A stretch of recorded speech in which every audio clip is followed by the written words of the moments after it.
circular pela igreja enquanto a palavra estiver sendo ministrada. Isaías capítulo 53, apenas um versículo, e nós vamos encerrar essa campanha dos 12 dias de clamor para 12 dias de vitórias. Eu pude ministrar 6 vezes, 6 ou 7? Quantas vezes?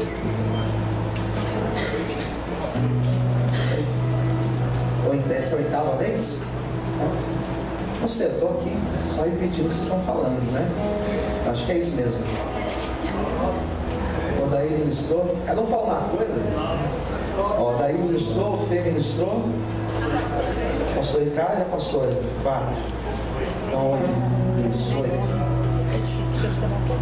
8, gente. É, sempre tá. Esse ano a gente vai dar curso de matemática aqui na igreja. Vamos lá. Isaías 53.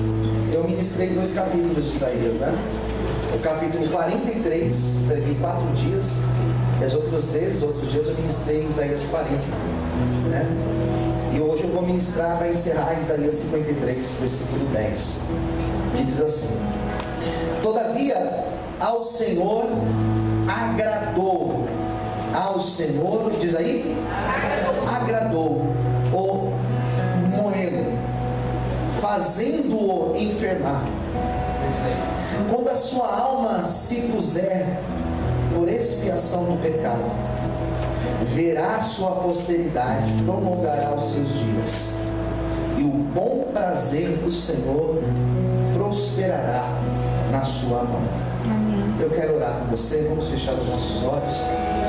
Senhor, fale conosco nesta noite. Hoje é o encerramento desta campanha. Grande é a responsabilidade de falar aqui nessa noite. Abençoe todos que estão aqui, Senhor, sendo ministrados, aqueles que nesse momento me assistem, acompanham a transmissão, aqueles que me ouvem de qualquer parte, Senhor, do planeta, pela internet. Que o Teu Espírito Santo tenha total liberdade para falar conosco. Usa-me, Senhor, mais dessa vez. Eis-me aqui, Senhor, que eu seja um instrumento em Tuas mãos, em nome de Jesus. Amém e graças a Deus. Vamos aplaudir o Senhor. Maravilha.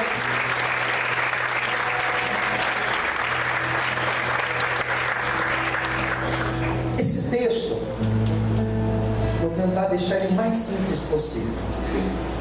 É um texto chamado Messiânico, o servo sofredor. Esse texto começa no capítulo 52. Do 13 em diante começa a falar sobre Cristo praticamente. A gente vê a descrição de Cristo. Sua morte para nos redimir, para nos tirar da condenação da condenação da morte pelo pecado. Então nós encontramos nesse texto toda uma explicação messiânica. É um texto muito bonito que vale a pena depois você ler, e não só ler, mas estudar, aprofundar o estudo desse texto. Esse versículo que eu quero comentar com vocês nessa noite, ele fala de uma das coisas mais difíceis da nossa caminhada cristã. Sem dúvida, uma das coisas mais complicadas para todos nós. Esse texto fala sobre a vontade de Deus. O texto fala sobre a vontade de Deus. É difícil. É extremamente complicado falar sobre a vontade de Deus. É extremamente complicado, complexo falar para alguém sobre a vontade de Deus, sobretudo quando esse alguém está passando por um momento bem complicado. Algumas pessoas chegam até a negar a existência de Deus por algumas coisas que acontecem na vida. Eu já ouvi algumas pessoas falando para mim: pastor, eu não sei, nem lembro quem foi esses dias que comentou comigo. Lembrei agora da pessoa que comentou. A pessoa disse: pastor, eu não sei por que a minha mãe passa por isso que ela passa. ela não foi uma pessoa má. Ela não é uma pessoa má. Ela sofre tanto. Percebe que são crises como essa, questões como essa, que nós, às vezes, nos deparamos e entramos em conflito. Algumas outras tradições religiosas propõem respostas que, de certa forma, elas acabam explicando um pouco sobre isso. Você já deve ter ouvido alguém dizer: eu estou passando por isso porque na outra vida... Quem já ouviu alguém dizer isso? Diga amém. Amém. Ah, na outra vida mas não tem outra vida. A verdade é essa, não tem outra vida. Nós vivemos apenas uma vez. Mas muitas pessoas se agarram a essa resposta para tentar justificar problemas que hoje estão vivendo. Eu estou passando por isso porque na vida passada eu devo ter sido alguém muito ruim, porque em outras vidas eu estou pagando por outras vidas. Existe uma outra explicação também que vai dizer o seguinte: eu estou passando por isso porque eu estou pagando pelos meus pecados. Isso, de certa forma, existe até um pouco de fundamento quando a gente pensa na lei da semeadura, que aquilo que você vai plantar, você vai colher para a sua vida. Mas também ela, em alguns momentos, ela vai entrar em conflito. Então esse texto, ele é uma possível ideia para a gente começar a compreender um pouco sobre a vontade de Deus. Outro problema que eu percebo sobre a vontade de Deus é quando nós sabemos qual é a vontade de Deus e nós tentamos lutar contra ela. Diga para o seu irmão do lado assim: olha, jamais tente lutar. Mais forte, diga: jamais tente lutar contra a vontade de Deus. Amém, queridos? Não tenta lutar. Se você é alguém que sabe o que é de Deus para a tua vida, que sabe o que Deus quer de você, que sabe onde Deus quer que você esteja, que sabe qual é o projeto de Deus, que sabe qual é o ministério de Deus para a tua vida, se você sabe o que é de Deus para a tua vida, eu vou te dar um conselho: não se afaste da direção, não saia da vontade dele, permaneça, para que você não venha sofrer na tua vida consequências, em nome de Jesus. Amém? Você pode dar um glória a Deus por isso? Aplaudir o Senhor. Glória a Deus.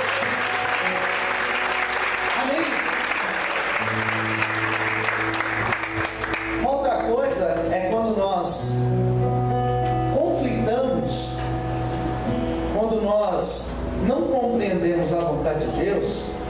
Por que Deus quer isso de mim, pastor? Eu não entendo. Eu não entendo. Por que Deus quer isso de mim? Por que Deus tem me conduzido para isso? E existem muitas coisas que realmente nós não vamos entender. Que primeiramente, no primeiro momento, você não vai entender. Você vai olhar assim, vai ficar sem entender, sem questionar, mas você tem que aceitar a vontade de Deus para a tua vida. É o melhor a se fazer. E em terceiro lugar, é quando a vontade de Deus, abre bem os seus ouvidos, quando a vontade de Deus nos traz dores.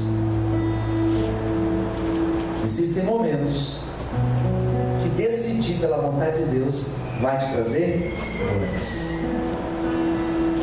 Aí entra mais em choque ainda.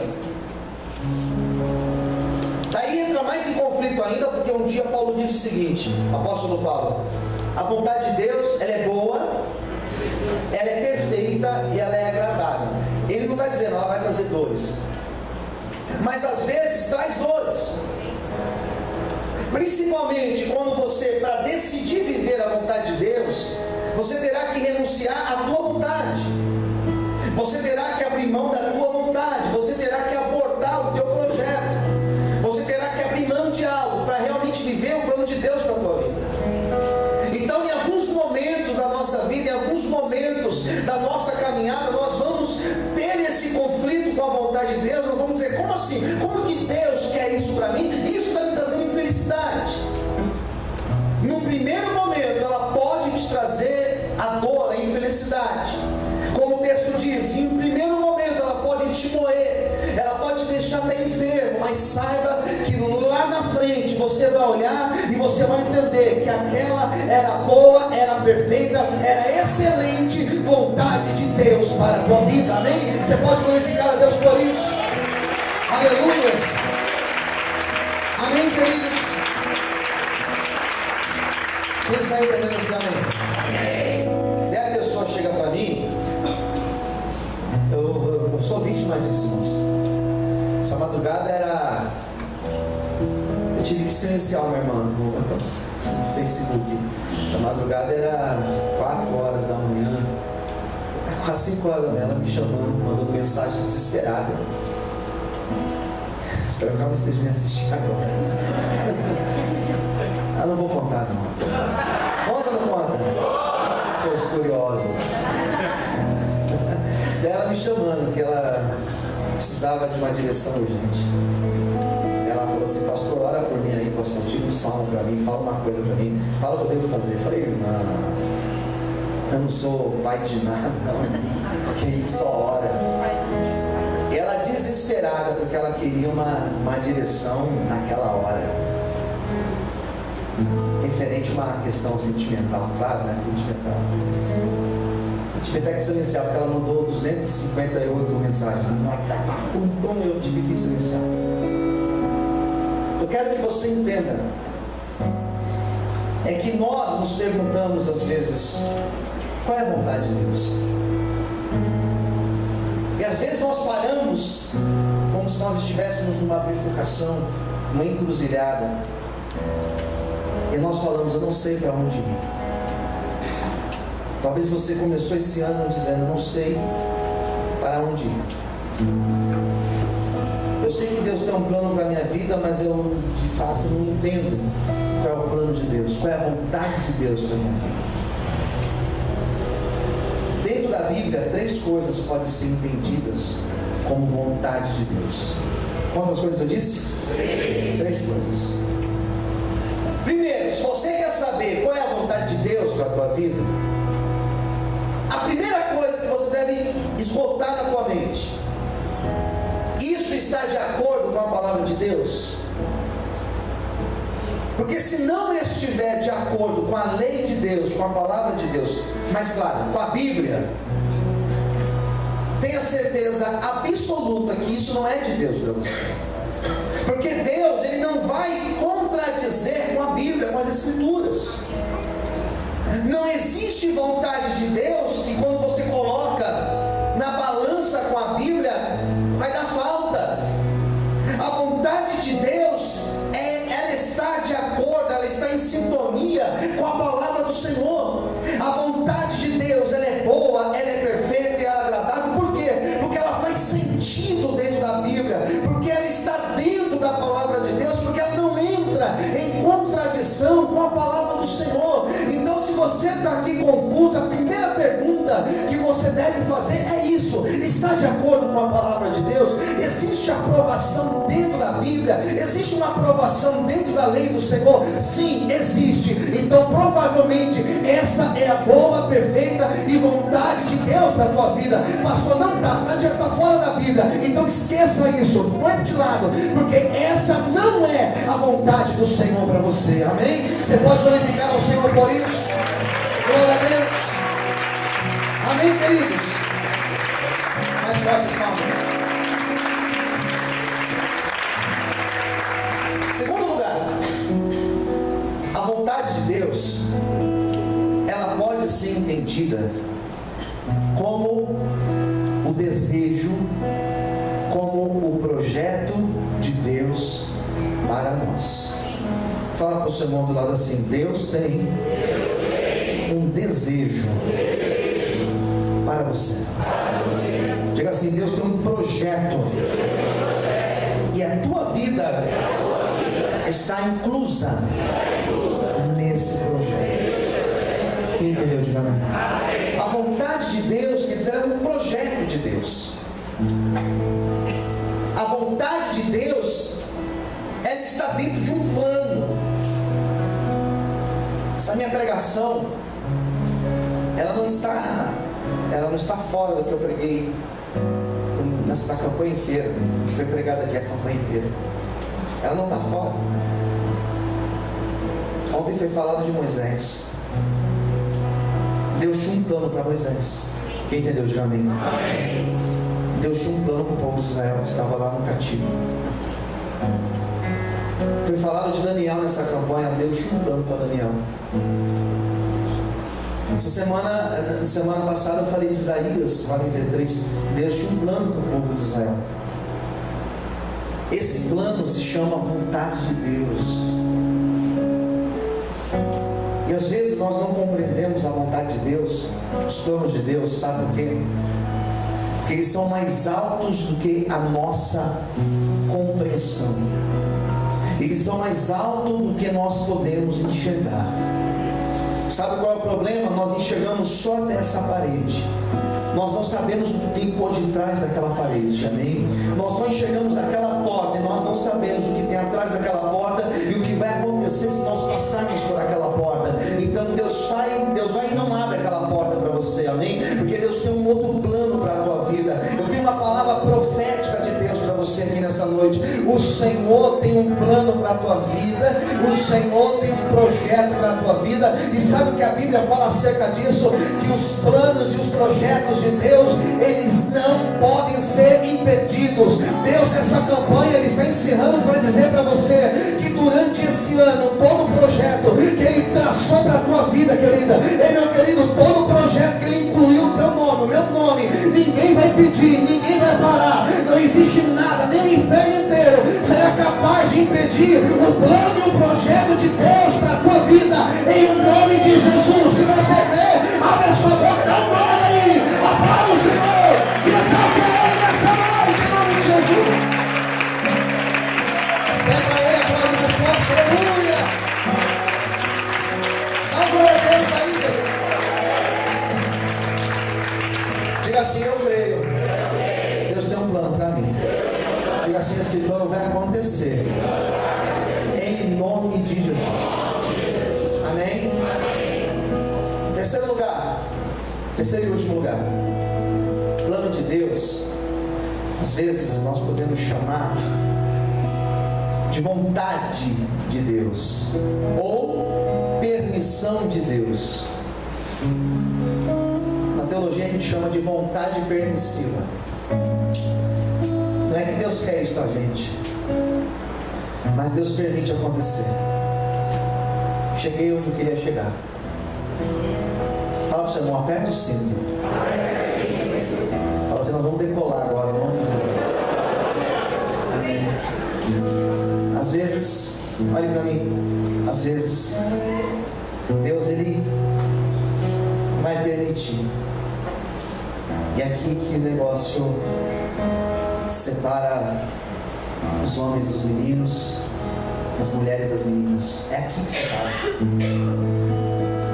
Porque a gente olha na televisão e fala assim: meu Deus, por que isso? Onde está Deus? Aqui entra o conflito. Porque às vezes você está vendo alguém passando por algumas coisas e você fala: por que, Senhor?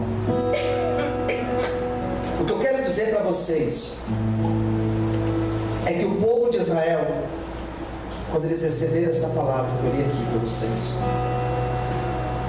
eles estavam dentro do cativeiro da Babilônia.